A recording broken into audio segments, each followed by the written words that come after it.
శక్తి శక్తి శక్తి శక్తి శక్తి నేను రీసెంట్ గానే కదా ఈ కాస్మెటిక్స్ ప్రొడక్ట్స్ అన్ని కొన్నాను.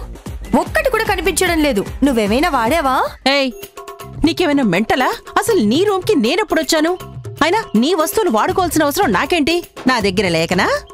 నీకంటే నా దగ్గర మంచి మంచి కాస్మెటిక్స్ ఉన్నాయి, బ్రహ్మాండమైన పర్ఫ్యూమ్స్ ఉన్నాయి. నేను నీలాంటి చీప్ రకాలు వాడేదాన్ని కాదు.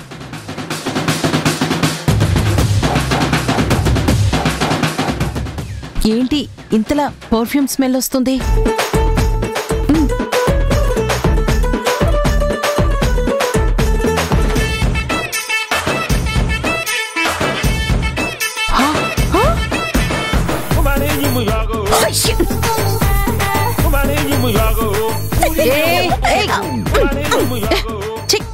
ఎవరైనా బాడీ స్ప్రే బాడీ కొట్టుకుంటారు, రూము కొట్టరు.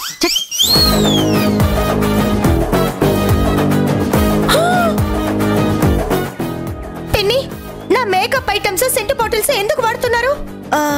యా అవును, కనపట్టలేదా ఫేస్, రావట్లేదా స్మెల్? మరి నావెందుకు మీరు వాడారు? ఈ మధ్యనే నేను సోషల్ మీడియాలో రీల్స్ ద్వారా కొద్దిగా పాపులర్ అవుతున్నాను కదా. కొత్త రీల్స్ పెట్టండి అని నా ఇన్స్టా ఫ్రెండ్స్, ఫాలోవర్స్ కామెంట్స్ మీద కామెంట్స్ పెట్టేస్తున్నారు. అందుకే కొత్త రీల్స్ తో పాటు కొద్దిగా యంగ్ గా అట్రాక్టివ్ గా కనపడాలని కాస్మెటిక్స్ వాడాను. కరెక్టే కదా? కరెక్టే కదా? ఏంటి కరెక్ట్?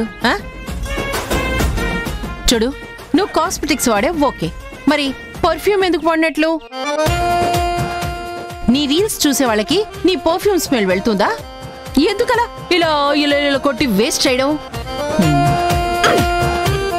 కాన్ఫిడెన్స్, సెల్ఫ్ కాన్ఫిడెన్స్ పెరగాలి అంటే అట్మాస్ఫియర్ బాగుండాలి. అట్మాస్ఫియర్ బాగుండాలి అంటే మన చుట్టూ సువాసనలు వెదజల్లుతూ ఉండాలి. భక్తులకి, భగవంతుడికి అనుసంధానంగా నిలిచే అగరబత్తి ఏమంటుంది? స్మెల్లే కదా. అలాగే మన మీద మనకి నమ్మకం కలిగించడానికి సువాసన అవసరం. ఆత్మవిశ్వాసం పెరుగుతుంది. అందుకే ఇవన్నీ వాడా. మనం ఎంత స్ట్రాంగ్ గా ఉంటే మనం రీల్స్ ని అంత గొప్పగా చేయగలుగుతాం. కరెక్టే కదా? కరెక్టే కదా? ఏంటి కరెక్ట్? ఆవిడ కరెక్టే కదా అంటే నువ్వు కూడా కరెక్టే కదా అని ఇకిలిస్తున్నావు.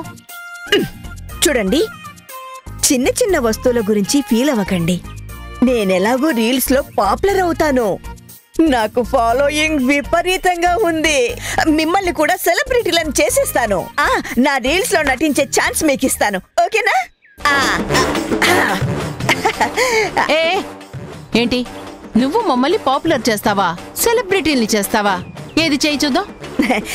ఏది చేయి చూద్దామని ఇక్కడ నిలబడితే కాదు. రండి నాతో పాటు, రండి రండి. పద.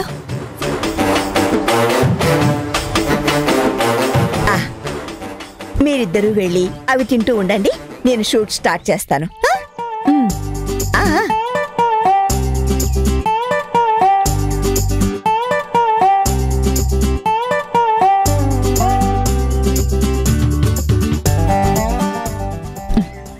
దీని రీలేమో గాని మనం బయటికి వెళ్లి భోంచేద్దాం అనుకున్నాం. మన కోరిక ఇక్కడే తీరేలా ఉంది.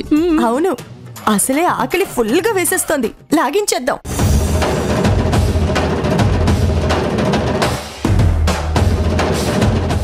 పట్టు శక్తి, పట్టు.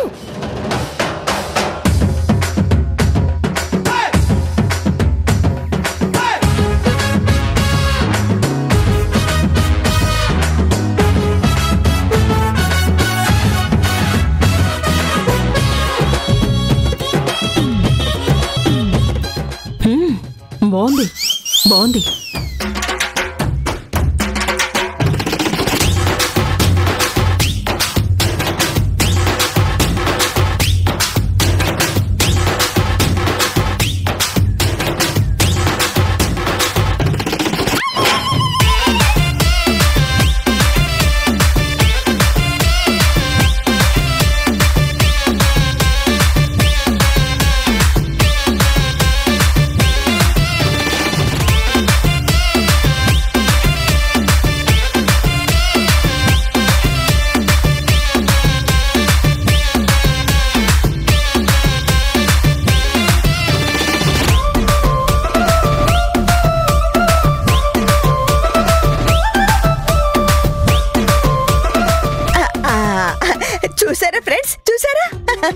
వీళ్ళిద్దరూ ఉదయం చింపిరి జుత్తుతో చినిగిపోయిన బట్టలతో నా ఇంటి ముందు అడుక్కుంటూ కనిపించారు.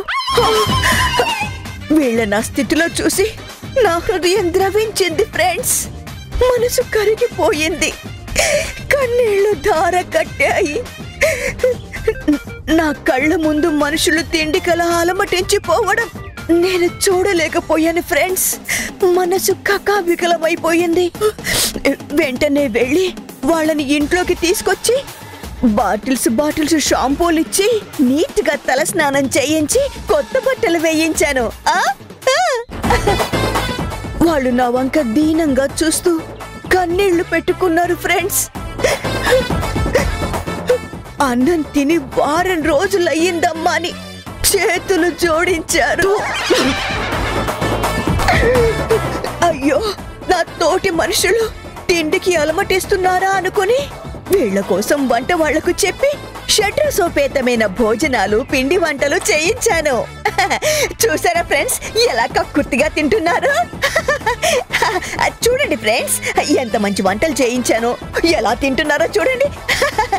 ఎంత ఆబగా తింటున్నారో చూడండి. చూసారు కదా, అలా ఉండే వాళ్ళని ఎలా చేశాను.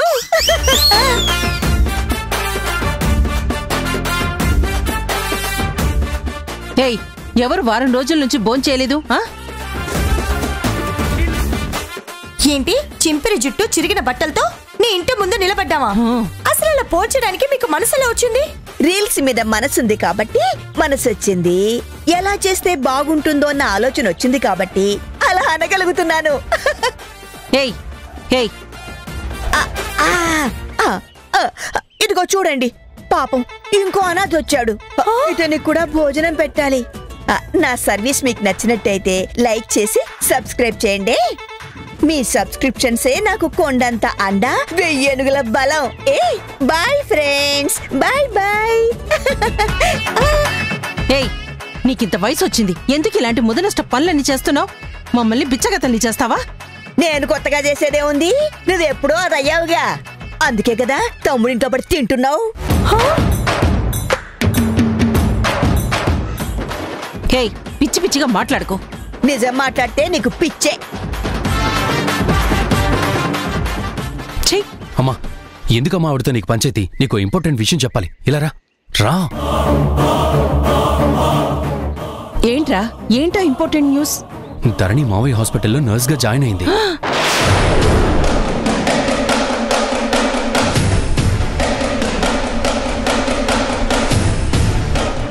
అవునా? అది గుణ దగ్గర నర్సుగా చేరిందా? చేరిందనే కదా నేను చెప్తున్నాను. ఇంకే నీ ప్రయత్నాల మీద పెద్ద బండ పడ్డట్టే. ఆ జనని ధరణి కలిసిపోతారు. ఇంకా నువ్వు నీ ఆశల మీద నువ్వుల నీళ్లు పోసేసుకుంటే సరిపోతుంది. నేనుండగా వాళ్ళెలా దగ్గరవుతారు? వాళ్ళెలా కలిసి ఉండగలుగుతారు? జరగదు. వాళ్ళెన్ని ప్రయత్నాలు చేసినా వాళ్ళు కలిసుండే అవకాశం లేకుండా నేను చేస్తాను.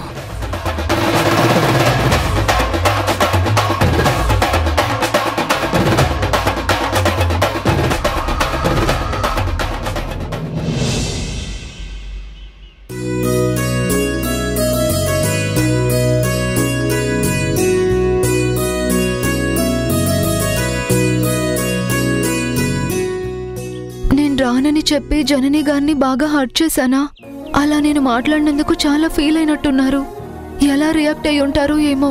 నేను ఇక్కడికి వచ్చింది నర్స్గా ట్రైనింగ్ అవుతూ పేషెంట్లకి సేవ చేసి వాళ్ళు హ్యాపీగా ఉండేలా చేయడానికి. ఇంతమంది ట్రైనింగ్ కోసం వచ్చినా నన్నే ఎందుకు ఇంత ప్రేమగా చూస్తుంది? కూతుర్ని కాబట్టి. అంతే కదా, మనసులో ఏమనుకున్నారో ఏంటో. కన్న తల్లిగా తను ఆరాటపడుతుంది, అంతులేని ప్రేమ చూపిస్తుంది. కానీ నేనెందుకంత నిర్మోహమాటంగా మాట్లాడాను ఏంటో? ఆ క్షణంలో అలా మాట్లాడేశాను.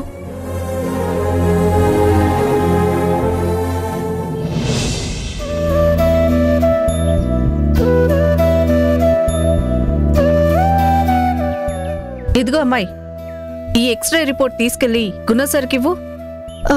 మేడం, వెళ్ళమ్మాయి.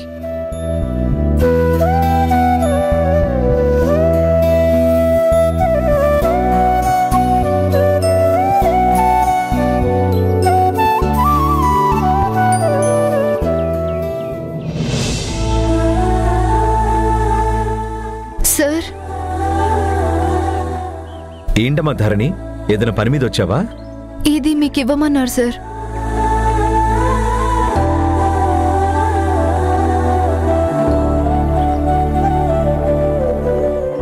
ఒకసారి పలకరిస్తే కాస్త మనసు కుదుట పడుతుందేమో.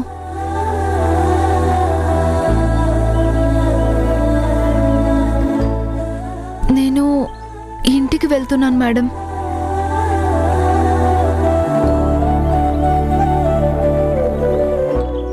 వెళ్తున్నావా? అవును.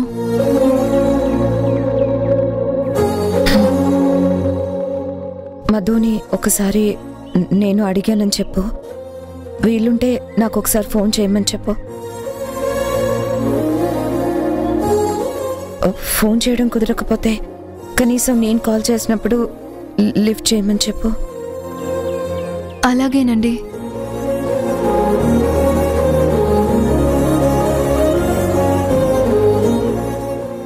ధరణి, రేపు వస్తావు కదా, నీకోసం నేను వెయిట్ చేస్తూ ఉంటాను.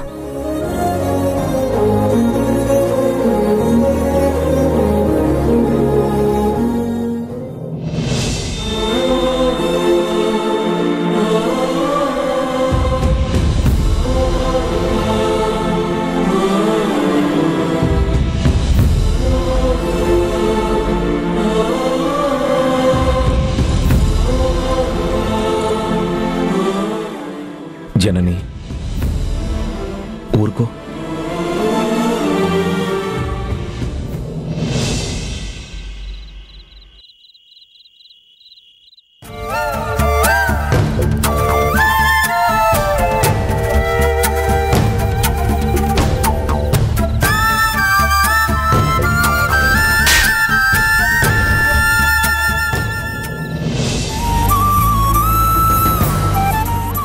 నాన్న, భోంచేశారా? ఇంకా లేదమ్మా. ఇంకా చేయకుండా ఎందుకున్నారు? చేస్తాలేమ్మా. అవును, హాస్పిటల్ ఎలా ఉందమ్మా? అక్కడంతా బాగానే ఉంది కదా? స్టాఫ్ అంతా కలుపుగోలుగానే ఉన్నారు కదా? అందరూ కలివిడిగానే ఉన్నారా? మంచిగా రిసీవ్ చేసుకున్నారా?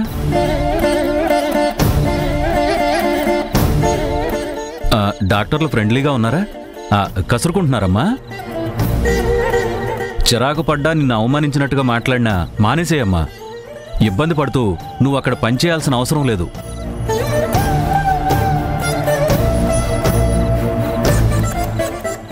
లేదు నాన్న, అంతా బానే ఉన్నారు. అందరూ మంచిగానే చూసుకుంటున్నారు. లోపలికెళ్తాను.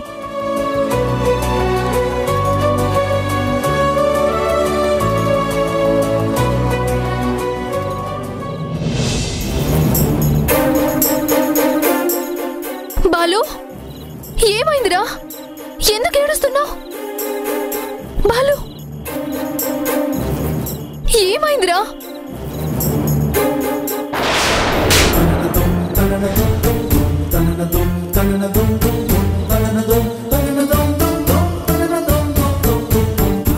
ఏంటి, నాన్న నిన్ను కొట్టాడా?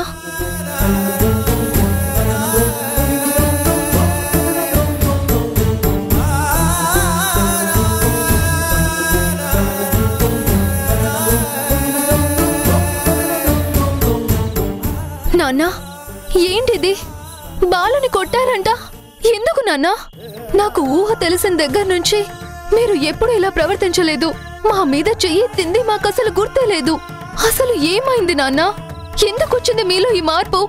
ఎందుకు వాణ్ణి కొట్టాల్సి వచ్చింది? నేను కొట్టినందుకు వాడు బాధపడుతున్నాడు. ఎందుకు కొట్టానా అని నేను బాధపడుతూనే ఉన్నానమ్మా.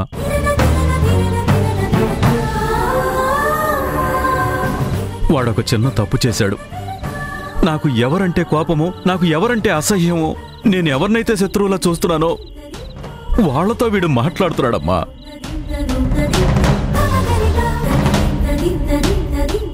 వాళ్లతో మాట్లాడడం నాకు ఇష్టం లేదు. ఆ తరుణ్తో తిరగడం నేను చూడలేకపోయాను. ఆ ఫ్యామిలీకి మనకి ఏ సంబంధం ఉన్నా నేను తట్టుకోలేను. వాళ్ళు చెప్పే సంబంధం, దాని మీద మీకు నమ్మకం కలిగితే నేనేమైపోతానన్న భయం నాలో ఉండిపోయిందమ్మా. వాళ్ళతో ఎలాంటి సంబంధాలు ఉండకూడదు. ఉన్నాయని తెలిస్తే నేను తట్టుకోలేనమ్మా. అందుకే వాణ్ణి కొట్టాను. వాళ్ళకి ఏ విధంగా దగ్గరైనా నేను చూసి సహించలేను. తరుణ్తో చూశాను, తట్టుకోలేకపోయాను. కోపం వచ్చింది, కొట్టానమ్మా. అదే ఫీల్ అవుతున్నాను. నిజమేనమ్మా, నాన్నేదో కోపంలో కొట్టారు కానీ బాలుని కొట్టినప్పటి నుంచి పచ్చి మంచినీళ్ళు కూడా ముట్టలేదు.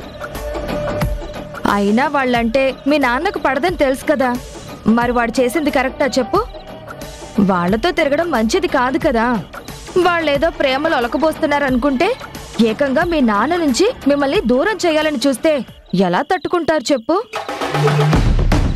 వాళ్ళ మాటలు కానీ వాళ్ళ సంబంధాలు కానీ నమ్మదగినవి కావు. వాళ్ళ ఆలోచనల్లో వాళ్ళ మాటల్లో ఏదో కుట్రుందమ్మా. అందుకే అమాయకంగా వాళ్ళ మాటలు ఎక్కడ నమ్మి వాళ్ళకి దగ్గరవుతారో అని మీ నాన్న బాధ. పెద్దదానివి, నువ్వే వాడికి నచ్చజెప్పు. నాన్న తప్పేం లేదురా అని బాధపడకుండా చెయ్యి. నేను కొట్టడానికి కారణమేంటో వాడికి అర్థమయ్యేలా చెప్పమ్మా. నాన్న కూడా బాధపడుతున్నాడని వాడికి చెప్పమ్మా. ఆ జనని, గుణ, తరుణ్ ఎవ్వరితోనూ మనకి సంబంధాలు వద్దమ్మా. వాళ్లతో మంచి వద్దు, మాట వద్దు, కలిసి తిరగొద్దు. అదొక్కటేనమ్మా నా కోరిక.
ఒకసారి మధుతో మాట్లాడాలనిపిస్తుంది. అమ్మ, మాట్లాడదామా? అవునే, నా మనసు కూడా లాగుతోంది. చెయ్యి, ఫోన్ చెయ్యి.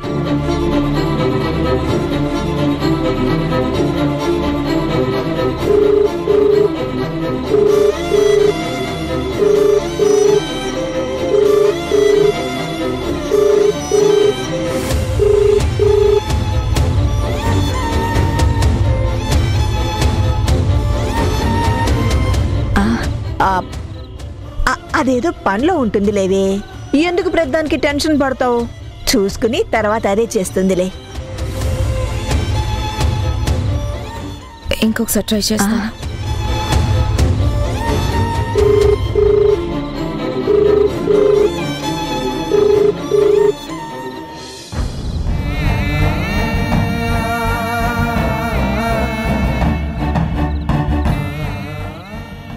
చిన్నదాన్ని భూతద్దులో చూస్తూ భయపడద్దు జనని. అది వాళ్ళ నాన్నకి దగ్గరయ్యేదాకా నీతో సరిగ్గా మాట్లాడదని నాకు అర్థమైంది జనని. దాని నిర్ణయాలు ఎంత గుంభనంగా ఉంటాయో నీకు నాకు తెలియంది కాదు కదా. నీ పెంపకంలో పెరిగింది కదా, నీలాగే అది కూడా ఆలోచిస్తుంది. నీకు దాని మీద ఎంత ప్రేముందో దానికి నీ మీద కూడా అంతే ప్రేముంది. నువ్వు ఇదైపోయి బొట్ట కన్నీళ్లు కార్చేకు. మనమంటే దానికి పంచ ప్రాణాలే. మనల్ని ఎప్పటికీ దూరం చేసుకోదు. దాని కోరిక తీర్చుకోవడం కోసం ప్రస్తుతం ఆ ఇంట్లో అలా ఉండొచ్చు, కానీ ఎప్పటికైనా నీ మీద ప్రేమ తగ్గదే దానికి.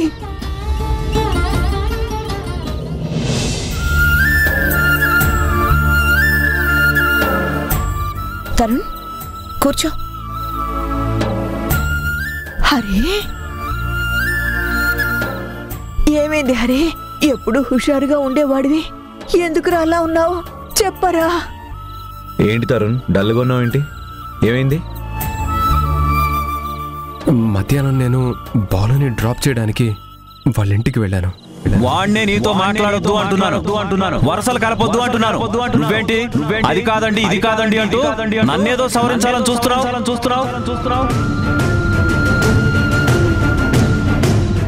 అన్న ఇప్పుడు ఏమన్నాడని అలా బాధపడి అవమానిస్తున్నారు? మళ్ళీ అన్నయ్య అని పిలుస్తావేంట్రా?